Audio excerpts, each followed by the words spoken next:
Hello, જય શ્રી કૃષ્ણ આરતી. હું શું કહેતી હતી કે આપણે આ ઘરમાં આ વખતે દિવાળી પછી ફર્નિચર ને બધું રિપેરિંગ કામ કરાવું છે ને, તો તું આવજે એટલે બધું નક્કી કરી લઈએ કયો કલર કરવો છે, શું કરવું છે, તને ગમે ને એવું જ બધું કરાવવાનું છે.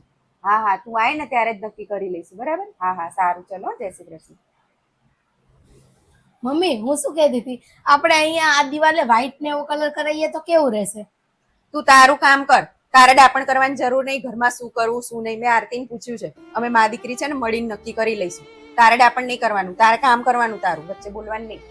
મમ્મી, હું પણ આ ઘરની સદસ્ય છું, મારો પણ હક છે અહીંયા બોલવાનો. તમે આવું કેમ કહો છો મને કે તારે નહીં બોલવાનું એમ?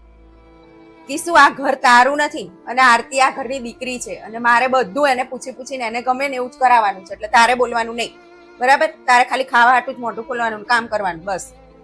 મમ્મી, આરતી દીદીનું ઘર છે ને, જે એનું સાસરું છે ને એ કહેવાય અને મારું ઘર આ કહેવાય. અને વાંધો નહીં, આપણે આરતી દીદીને પૂછીને કરશું, પણ તમે આ રીતે મને ના કહી શકો કે તારે કંઈ નહીં બોલવાનું એમ.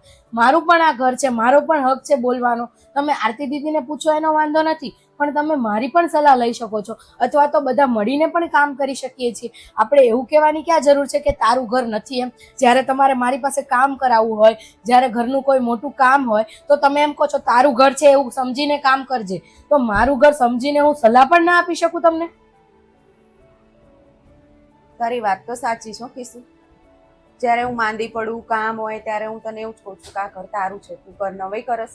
પણ અને રહેવાનું તારે આ ઘરમાં છે, આરતીને તો ત્યાં રહેવાનું છે. એટલે આમ તો તને ગમે ને એવું જ ઘરમાં બધું કરાવવું પડે.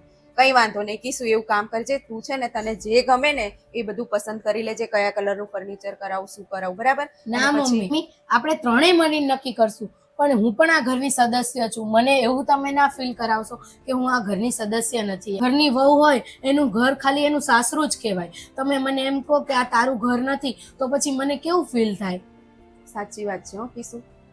ત્યાં પિયરમાં એવું કહી દે કે તું પારકી થઈ ગઈ અને સાસરીમાં એવું કે આ તારું નથી, એટલે દુઃખ તો થાય. પણ કંઈ વાંધો નહીં, હવે આપણે છે ને ત્રણેય મળીને નક્કી કરીશું અને પોતપોતાનું તને જેવું ગમે એવું, મને ગમે એવું અને આરતી દીદીને પણ પૂછીશું. એટલે ત્રણેયનું ગમતું થઈ જશે, બરાબર?